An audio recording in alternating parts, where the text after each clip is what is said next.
Hi, welcome to the Senior Network. I'm your host, Greg Fulton, along with Jay Mullinex with the estate planning firm of Hilton Head. That's right, I've got to Greg. remember that long name now. Congratulations to you. Thank you. I appreciate that. Well, tell me a little bit about the new firm, the new look here that I'm seeing. We're a lot more coastal than last time. You were very here, much right? so. Yeah. I love it. Great job, by the way. Terrific. Thanks. Yeah, well, we just do estate planning work from a legal perspective. Sure. And I want people to know that with the name, because my name doesn't tell people what I do, but estate planning firm of Hilton Head certainly does. Right. I respect that, yeah.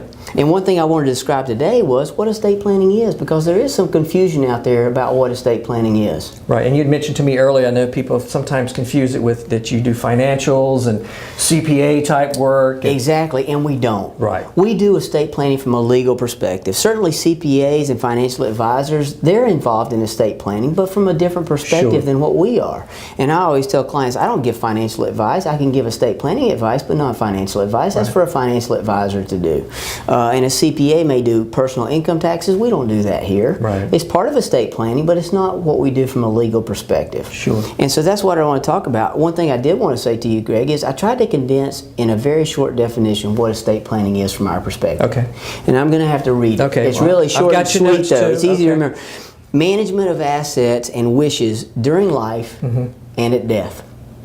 So the management of assets during life and at death. I'm with you. And it also includes the management of yourself too, because we've talked about simple things on this program before, such as durable powers of attorney and healthcare powers of attorney. Right. And those are simple things, but they're very important things for people to have. And just to remind everybody, a durable power of attorney generally deals with assets and the management of those. So if someone is disabled, for example, and can't manage those for themselves, they've named somebody in advance to manage those things for them.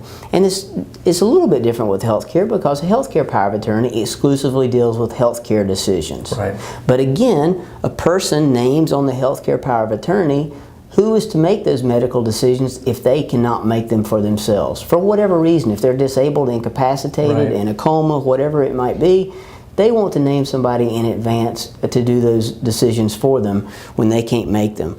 And it's really important to pick the right person too. I know we've talked about that before. It could be a family member or a family friend or something like that, or a spouse. But certainly you want to pick the right person in those instances. Well, like you said, I know there's a lot of things under that umbrella of estate planning. I mean, you and I have talked about this in the past, and I think that's where it gets confusing maybe for some people. It does me sometimes too. So if you don't mind, let's kind of drill down a little bit into that world. Absolutely, let's do that. I think there's a lot of viewers that really probably have the same questions that I had the first time I sat down with you. Yeah. And you were able to answer all of them, by the way. Thank you. So going back and kind of planning for that incapacity. Right. Yeah, that's good. Yeah, incapacity certainly is what we plan for, and we've talked about the powers of attorney, picking an agent, and certainly you want to have your assets in order in terms of organized, and your agent to know about those things and how they can find those things. I always tell people it's good to have a power of attorney and a healthcare power of attorney and a will and a trust.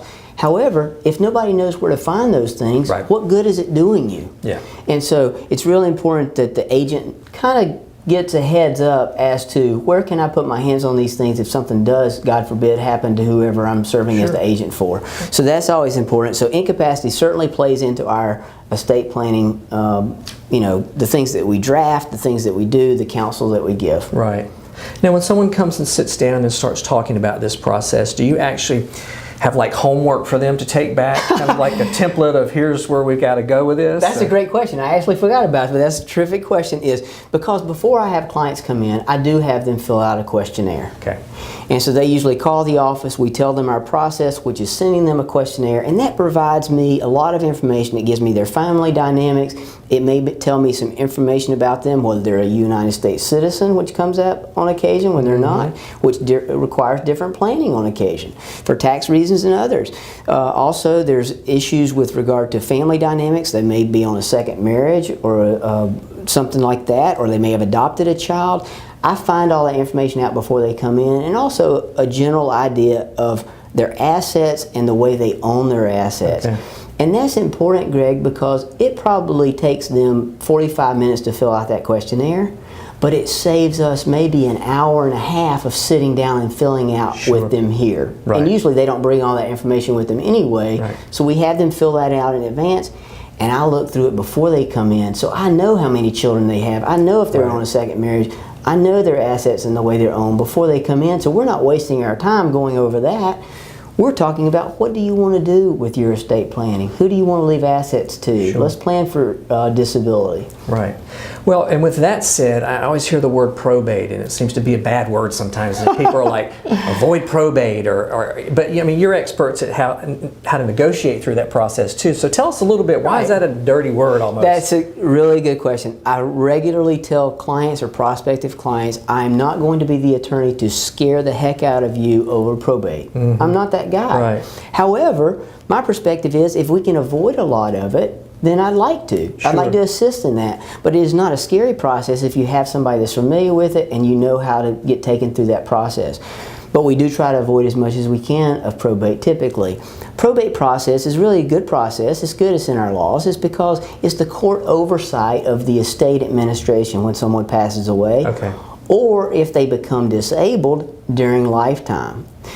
Flipping back just a minute to the powers of attorney, if you had a durable power of attorney in place, then there may not be a need for the court to oversee a guardianship or a conservatorship, someone that the court appoints for you because you've named a power of attorney in advance of your disability. At death, probate process is more or less the court looking over to make sure that the will is administered properly and that the heirs get what they've got coming to them. Gotcha. Hold that thought. Very interesting, as always, talking with you. We'll be right back.